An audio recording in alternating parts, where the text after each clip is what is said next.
Hola amigos y amigas, bienvenidos al episodio número 187 del Club de los Malos Golfistas. Yo soy Sergio González y como siempre me acompaña Alex Rubio. Alex, ¿qué tal? ¿Cómo estás?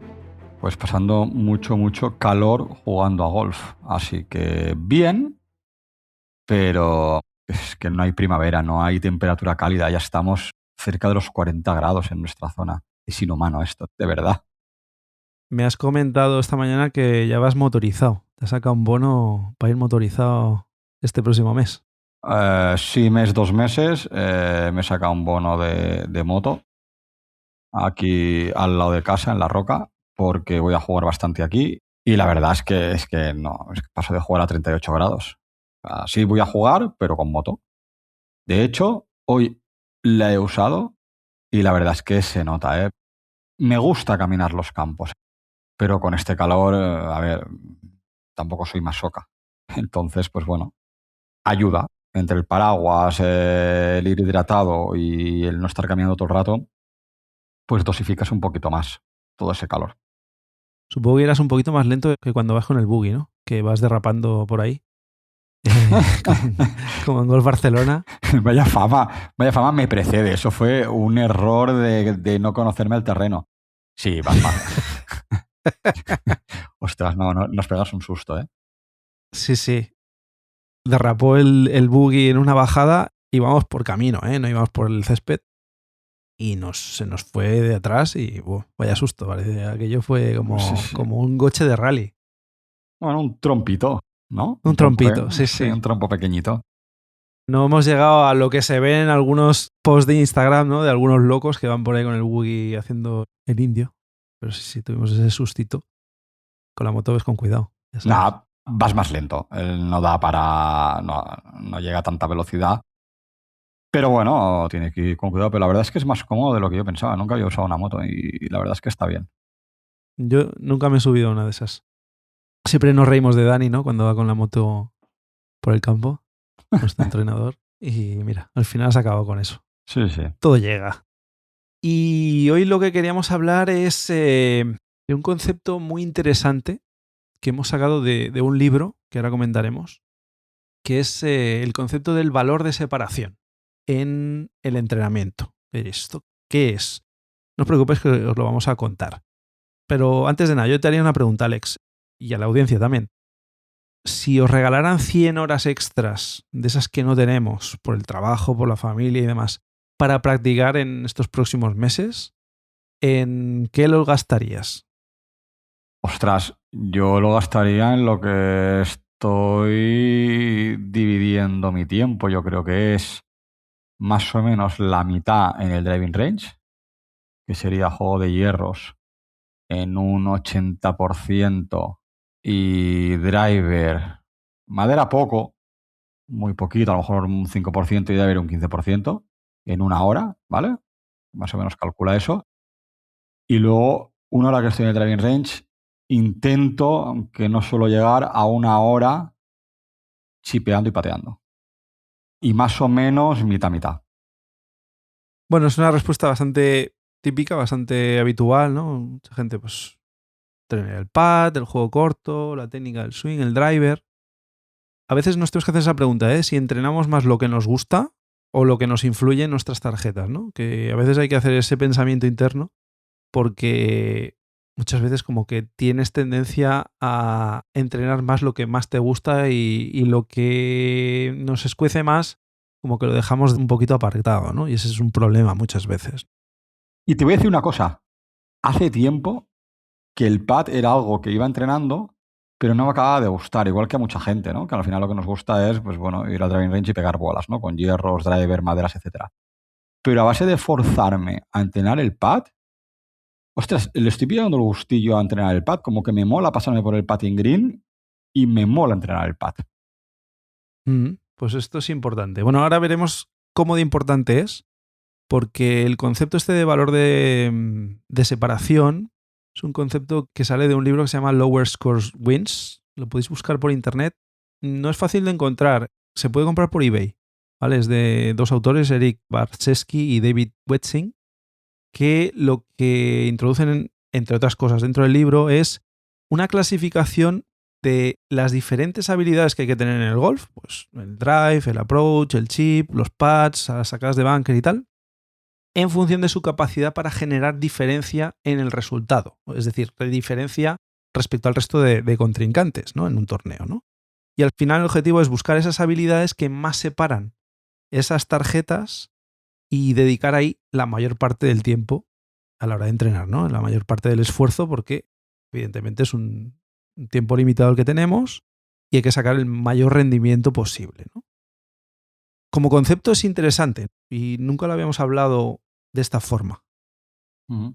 Y al final se basa en una fórmula llamada SCORE, que básicamente son las siglas de Strokes, Sailing, Opportunities y Related Skills, que ahora veremos, ¿vale? Que al final son 4 factores que influyen para buscar estas habilidades para dedicar mayor esfuerzo y así optimizar nuestro entrenamiento, ¿no? Sí, básicamente lo que han hecho es coger todas las habilidades del golf que ponemos en práctica cuando jugamos y han revisado estos 4 conceptos para luego establecer un ranking, ¿no? De cuáles son las habilidades en las que sacas más rendimiento en el resultado una vez las entrenas y cuáles, por más que las entrenes, no afectan demasiado a tu resultado en la tarjeta. El primero que habías dicho tú, porque al final es como es una regla mnemotécnica, es score, el resultado en inglés, pero sin la E final. La S es de Strokes, que básicamente lo que analiza es cuántos golpes en el recorrido, en 18 hoyos, están relacionados con esa habilidad, ¿no? Por ejemplo, un driver normal en un campo par 72, pues aproximadamente pues tienes unos 14 golpes de driver, en función de, a lo mejor hay alguno menos porque juegas madera, pero más o menos va por ahí, ¿no? Mientras que pads, si sumas todos los pads que haces en el recorrido, vamos a establecer los 36 pads, ¿no? 2 pads por hoyo, pues ya en teoría tienes más golpes de pad que de drive. Aquí esa es una de las variables que tienen que ver en cómo clasificar estas diferentes habilidades, ¿no?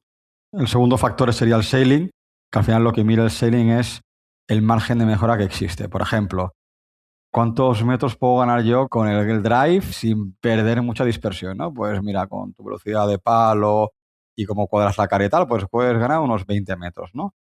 Se mira el margen de mejora que existe haciendo el entrenamiento en esa habilidad y viendo qué rendimiento o qué número de golpes nos podemos ahorrar. Sí, porque al final tienes un tope y llegas a un Claro. punto en el que por más que entrenes no vas a mejorar esa habilidad, ¿no? La O de score es opportunities, oportunidades, ¿no? ¿Con qué frecuencia aparece esa situación, esa habilidad en concreto? Por ejemplo, el driver pues aparece en casi todos los hoyos, en pares 3 y algún par 4 que sea muy estrecho. El driver es un palo que se saca y que se usa mucho. O el golpe de approach o los pads, sí, sí. Exacto. Un golpe desde bunker de calle, pues seguramente sea mucho menos frecuente que, por ejemplo, el driver que habíamos comentado, ¿no? O el pad. Pues bueno, es un factor que hay que tener en cuenta, evidentemente. Por más que tengas mucha margen de mejora, porque eres muy malo, por ejemplo, sacando de bunker de calle, si te aparece un bunker de calle cada 3 o 4 rondas, pues a lo mejor no merece la pena perder mucho tiempo en ese entrenamiento, ¿vale? O sea que tiene bastante sentido dentro de la fórmula analizar cuántas oportunidades tienes de ejecutar ese tipo de golpe en tus vueltas normales. Y por último, la RD, Related Skills, que lo que mide es qué impacto tiene sobre una parte del juego el hecho de mejorar otra. Por ejemplo, si yo mejoro en el impacto y la velocidad de palo, pues ¿dónde lo noto eso? Pues no solo lo puedo notar en el driver, lo puedo notar en los hierros, lo puedo notar en los wedges, es decir, que me afecta a diferentes partes del juego, que sería pues a lo mejor la salida, el golpe de approach, etcétera, etcétera. Eso es. Entonces, de todas las habilidades más estándar que tenemos en el juego habitual, lo que han hecho ha sido crear como 4 categorías de valor de separación. Cuando la primera categoría es la que en teoría hay menos diferencia o la que puede sacar menos rendimiento a un entrenamiento habitual, y la categoría 4, digamos, es donde sacas más rendimiento. En la 1, ellos han puesto la de pads cortos. Pads cortos estamos hablando de medio metro como máximo, ¿eh? No estamos hablando de pads de metro y medio que ya no se consideran cortos porque Recordad que a partir de 8 pies los jugadores del PGA ya fallan la mitad. Con lo cual, imaginaos los amateurs la cantidad de putts que fallamos, ¿no? Pero en putts cortos, que prácticamente son los que se meten los tap-ins, ¿no? Los que metemos todos, por más que entrenemos esa habilidad, no vamos a sacar un rendimiento respecto al resto de contrincantes que tengamos en el torneo, ¿no? Otro skill es el tema de los bunkers largos, o golpes de bunker largo. No los bunkers alrededor de green, sino los que están un poquito más separados. Básicamente entiendo yo que, primero, porque no hay mucha oportunidad en este tipo de bunkers, como no es un objetivo cercano al que tú apuntes, porque tú apuntas a green, cuando hay un bunker a 20-25 metros de green, pues habitualmente es difícil caer, ¿no? A no ser que estés fuera de posición y que acabes cayendo ahí. Y luego porque es tan difícil ese golpe que no la acercas demasiado a bandera, con lo cual tampoco consigues una mejora de strokes gain, no tienes una gran ganancia ahí. Con lo cual entiendo que por eso está en este retorno más bajo, ¿no? Y luego algunos golpes muy específicos que aparecen muy de vez en cuando y que precisamente porque aparecen poco, pues no tiene mucho sentido perder mucho tiempo en entrenarlos, ¿no? Estoy pensando pues en algún stinger por debajo de los árboles, golpes así, ¿no? Que son más de creatividad y que, bueno, cuando surgen, pues haces lo que puedes, pero que no tiene mucho sentido pasarte horas y horas en el campo de prácticas intentando simular esas situaciones, ¿no? Yo estoy bastante de acuerdo con esta primera separación. Yo también. Vamos a compararlo con el resto, ¿eh? Luego, el siguiente sería, que digamos da un poco más de retorno que el anterior que comentaba Sergio, pues serían patch de 1 a 5 metros aproximadamente. Luego también patch largos, wedges medios y recuperaciones. Yo aquí no estoy muy de acuerdo. En cuanto a recuperaciones, ok, te lo compro, porque al final vas a caer en recuperaciones y al final es volverla a calle. Tampoco hay que enterarlo mucho. Al final es un golpe como si fuera un chip, a lo mejor con un palo más cerrado de la bolsa, un hierro 7, un hierro 6, etcétera, etcétera, ¿no?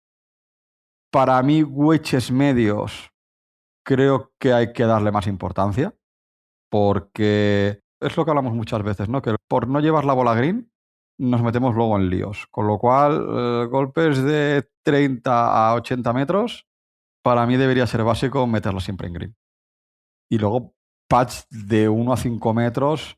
Los de 4 o 5 metros, ok, es muy difícil meter. Se meten muy pocos. Pero, ostras, de 1 a 2,5, yo creo que hay que entrenarlos bastante. Ahí te puedes ahorrar por vuelta 2-3 golpes, si lo vas entrenando. Ostras, y a ese.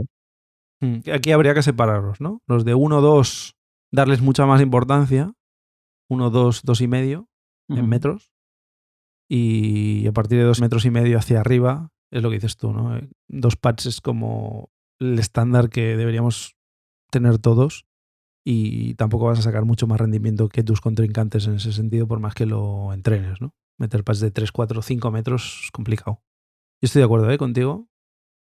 Y luego los pads largos, para mí, si estamos hablando de más de 10, 12 metros, ok. Pero yo esos pads de 6, 8, 10 metros también considero muy importante entrenarlos para evitar el triple pad. Yo ahora lo que más entreno a nivel de pad son pads entre 6 y 12 metros, más o menos. Lo considero vital para no tripatear y me está yendo muy bien. Sí, aquí es importante saber la media de distancia del primer pad, ¿no? Que eso, pues, bueno, os lo podéis anotar. Podéis hacer un estudio, ¿eh? Cada vez que lleguéis a green, contáis los pasos a green, lo anotáis. Oye, pues en tal hoyo me he quedado a 12 metros, en tal hoyo me he quedado a 6. Y hacéis una media y podéis sacar ahí una conclusión bastante interesante, porque ahí podéis ver la horquilla del pad que tenéis que entrenar, porque al final es el que os vais a encontrar más comúnmente, ¿no? Un poco lo que dice Alex, ¿no? Si estáis entre 8, 10, 12 metros, que es una distancia media bastante habitual, yo creo, para handicaps medios, pues seguramente ese sí que tenga un valor de separación que sí que igual lo pasaría yo al siguiente nivel, ¿no? El nivel 3 en el que en el libro recogen que es importante trabajar el tema de lectura de green. Esto dedicamos un programa hace poco al tema de cómo leer los greens y tal. que es interesante. Si no lo habéis escuchado, id al episodio porque hay algunos tips bastante interesantes y a veces es como una habilidad que dejamos como de lado, ¿no? Siempre hablamos mucho del control de fuerza en el pad, que es muy importante y que es vital, pero entrenar de vez en cuando esto lo bajaría yo de nivel, lo pondría en el 2, aquí lo tienen en el 3, pero bueno, es interesante. Y luego el juego corto alrededor de green, que es básico. El aumentar up and downs.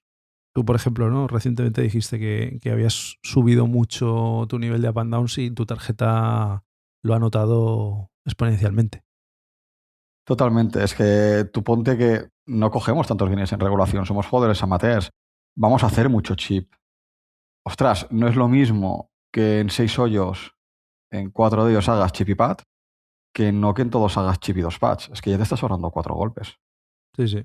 Ostras, parece que no, pero yo cada vez le doy más importancia al chip. Cada vez busco mucho chip y pad, chip y pad, chip y pad. Ujú. Y luego en el máximo retorno, en el valor de separación 4, lo que han recogido es el drive. Hemos hablado mucho del tema del drive, ¿no? Hemos dedicado varios programas también a eso. Aquí coinciden con nosotros. Golpes de approach, también hemos hablado muchísimo de eso. Hablamos un programa en el que si pudiéramos escoger qué tipo de golpes pudiera jugar un jugador profesional por nosotros, salía en todos los niveles que el approach era donde hay el mayor gap. Pues aquí está, ¿no? Aquí hay mucho valor de separación. Si conseguimos entrenar mucho el approach, seguramente vamos a ganar golpes al resto de contrincantes, ¿no? Y luego, curiosamente, hablan mucho de estrategia y planificación, que es otro de los temas que hemos hablado muchísimas veces en el programa. O sea, que es curioso porque no íbamos mal encaminados en este sentido. Cuando juegas con cabeza, seguramente ahí bajas golpes, ¿no? En tu tarjeta. Totalmente. Pero yo, para mí, el punto más importante, que lo elevaría a un quinto nivel, si lo hubiera, sería el golpe de approach. O sea, cada vez lo veo más claro.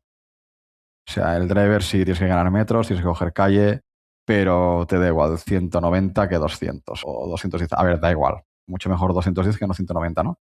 Pero la tienes que llevar a green con un hierro 8 en vez de un hierro 6. Lleva la green con un hierro 8 también. La gente dirá, oh, sí, es fácil. Bueno. ¿Cuántas llevas a green con un hierro 8? No tantas, ¿eh? Es más, yo creo que pocas. Sí, sí, es básico. Porque además es que cuando aprovechas bien, el nivel de confianza que te da, las rondas que he aprovechado bien, es que luego te repercute en el resto de aspectos del juego, porque estás ya en la salida sabiendo que con dejarla en calle vas a tener muchas posibilidades de hacer el green en regulación o quedarte muy cerca. Y cuando estás pegando la bola en el approach, sabes que luego vas a tener la oportunidad de patear, ¿no? Con lo cual, como que coges mucha confianza. Incluso cuando fallas algún approach, dices, no pasa nada. El siguiente saldrá, ¿no? Así que sí que es importante y por eso hay que machacar mucho el tema del approach en campo de prácticas y con un sentido, ¿eh? Es decir, bueno, ahora voy a aprovechar 120 metros. Venga, pues este palo, en función de las condiciones de viento que tengo, pues venga, a darle y ver un poquito la dispersión que tenemos. Aquí si tenemos un monitor de lanzamiento, pues también nos puede ayudar un poco a ver esas tendencias, ¿no? de fallo por dónde van, que luego nos pueden ayudar a nivel estratégico a orientar mejor el golpe, ¿no? Y planificarlo mucho mejor. Claro, aquí, evidentemente, el que quiere mejorar a corto plazo tendrá unas necesidades. Si quiero bajar 3 golpes este mes, 4 golpes este mes, pues tendrás que irte hacia un tipo de habilidades que tendrás que entrenar a corto plazo. Estrategia, ¿no? Que a lo mejor es una habilidad que en general está infravalorada. Nosotros ahondamos bastante en el tema, pero bueno, intentar eso. Menos hero shots, más juego al centro de green, intentar el green en regulación +1 y evitar los triples, ¿no? Ahí tienes un retorno muy rápido. El driver, no necesariamente drivazos de 250 metros, pero evitar fueras de límites, evitar penalidades, dejarla más o menos en calle o en RAF ligero. Bueno, esto nos facilita mucho el resto del hoyo.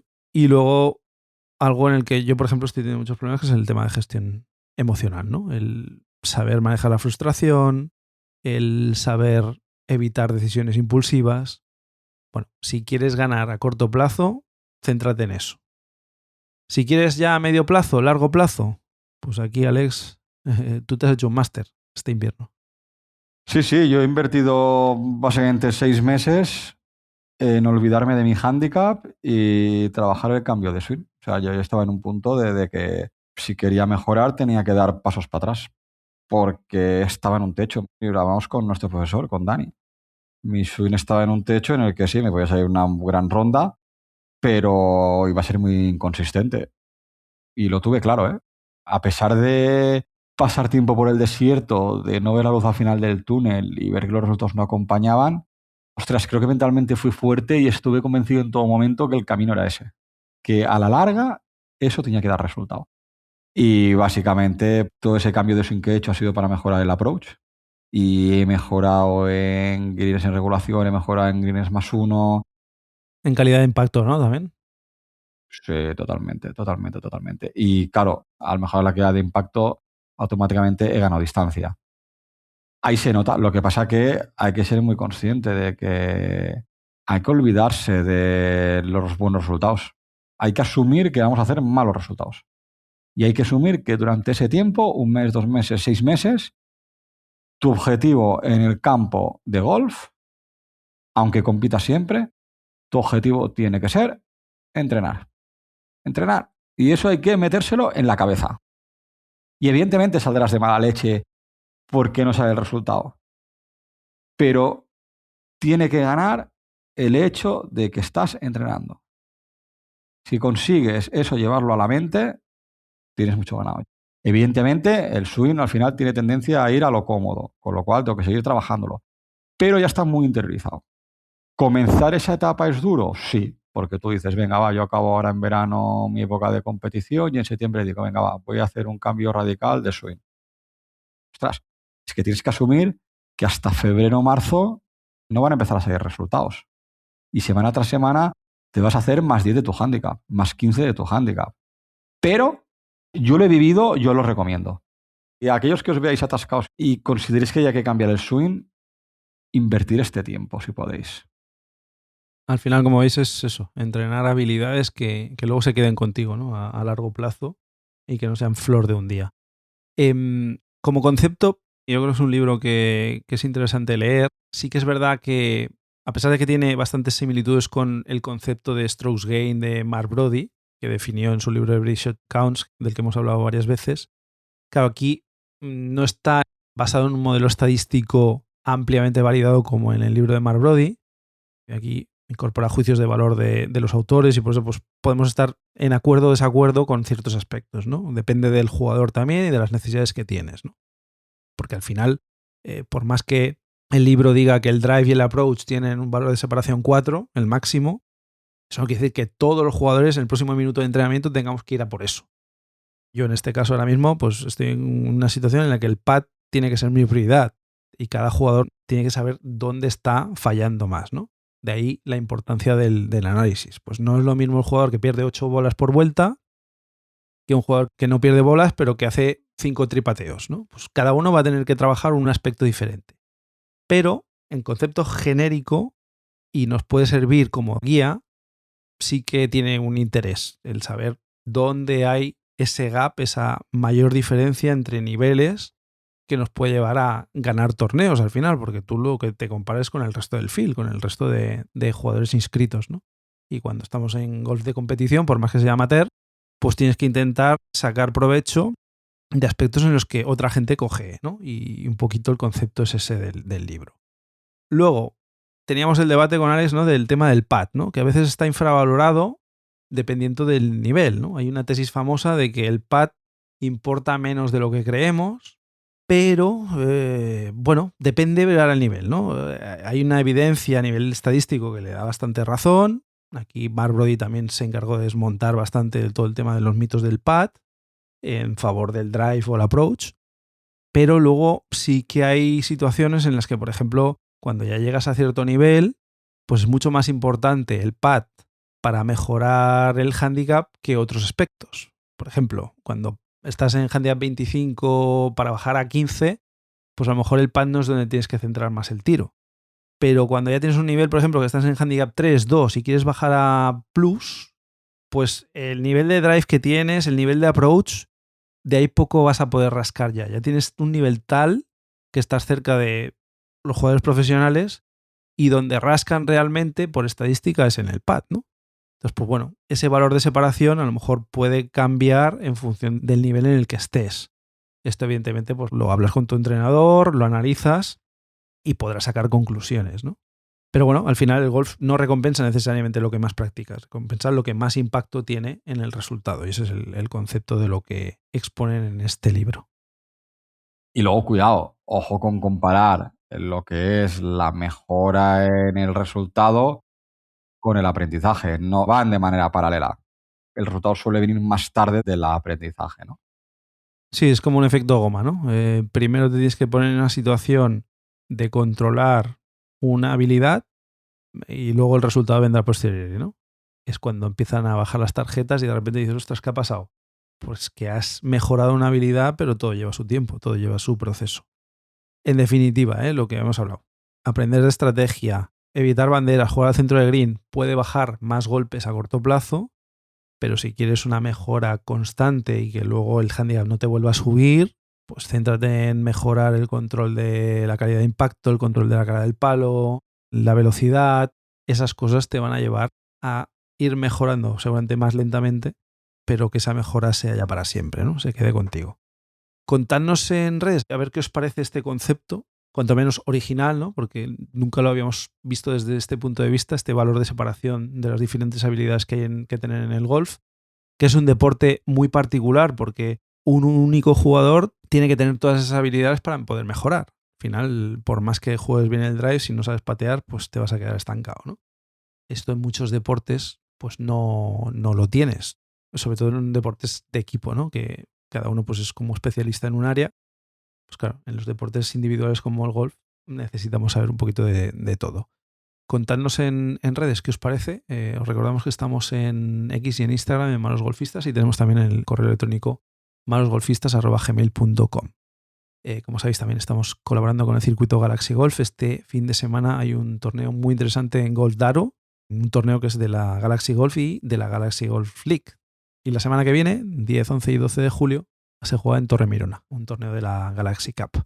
Así que si os queréis apuntar, ya sabéis, galaxygolf.net, ahí tenéis toda la información.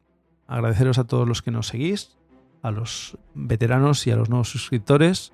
Os recordamos que estamos en las principales plataformas de podcasting. Si os suscribís, pues os saldrán las notificaciones de los nuevos episodios. Nada más, lo dejamos aquí por hoy. Os deseamos una feliz semana de golf y como siempre, que vayáis a por el verde. Adiós.